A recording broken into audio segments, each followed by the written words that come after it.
তো আগের থেকে ঠিক করে রেখেছো কোথাও ঘুরতে যাবে, আর বেরিয়ে দেখলে বৃষ্টি হচ্ছে, কেমন লাগে বলো তো? হ্যাঁ বন্ধুরা, আমার সঙ্গে এমন ঘটনা প্রায় ঘটতে থাকে। আর আমি তখন কি করলাম জানো? ছাতা নিয়ে বৃষ্টির মধ্যে ভিডিও বানাতে শুরু করলাম। নমস্কার বন্ধুরা, আমি মানস, তোমাদের সবাইকে জানাই আমার আজকের ভিডিওতে স্বাগতম। তো দিনটা ছিল রবিবার, সকাল থেকে প্ল্যান ছিল বিকেলে কোথাও ঘুরতে যাব। অফিসে গিয়ে অল্প কিছু কাজ সেরে নিলাম, তারপর রুমে ফিরে খেয়ে তৈরি হচ্ছি বেরোবার জন্য।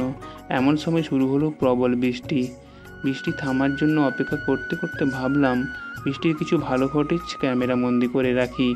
বৃষ্টি একটু থামলেই বেঁচে গেলাম বাইক আনতে, আর তখনই চোখে পড়লাম কিছু বাচ্চা মাছ ধরার জন্য ছোটাছুটি করছে। দৃশ্যটা এতটাই সুন্দর লাগছিল, না ভিডিও করে পারলাম না। বাইক নিয়ে বেরিয়ে পড়লাম ঘোরার জন্য। আর ঘাটাল শহর পেরোতেই দেখি এক ফোঁটাও বৃষ্টি নেই, পুরো রাস্তা শুকনো। অথচ আমরা প্রায় 1.5 ঘন্টা রুমের মধ্যে আটকে ছিলাম এই বৃষ্টির জন্য। আজ আমার সঙ্গে ছিল সৌমেনদা। আমরা দুজনেই গল্প করতে করতে চলে গেলাম রানীচক। আর রানীচক বেরোতেই দেখলাম এই সুন্দর মন্দিরটি। তোমরা কি জানো এটা কিসের মন্দির? যদি জেনে থাকে কমেন্টে জানিও। তো এরপর পৌঁছে গেলাম খেয়াঘাটে। এসেই দেখি কিছু বাচ্চা কাবাডি খেলছে। দৃশ্যটা দেখে আমার ছোটোবেলার কথা মনে পড়ে গেল। অন্যান্য খেলাও আমি পারতাম, কিন্তু কবাডি ছিল সবথেকে আমার প্রিয় খেলা। স্কুলে টিফিন টাইমে দৌড়ে চলে যেতাম কাবাডি খেলার জন্য।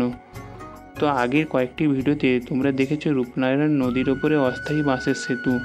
খুব উপকারী ছিল এই এলাকার মানুষজনের জন্য, কিন্তু এবার বন্যার জলের স্রোতে সব তলিয়ে গেছে। দেখে সত্যি মনটা খারাপ হচ্ছিল, কিন্তু এও ভাবলাম প্রাকৃতিক দুর্যোগকে তো কোনোভাবেই আটকানো যায় না, তাই নয় কি?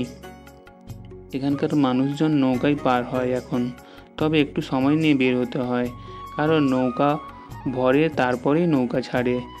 আর এই ঘাটে মানুষজন তুলনামূলক অনেক কম হয়। সৌমেনদার বাড়ি থেকে কিছু জিনিস এনেছিলাম, সেগুলো নিয়েই রওনা দিলাম।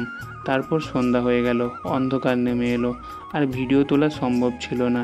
এই ছিল আজকের দিনটা। কেমন লাগলো জানিও। পরের ভিডিওতে আবার দেখা হবে। ততদিন তোমরা খুব ভালো থেকো, সুস্থ থেকো।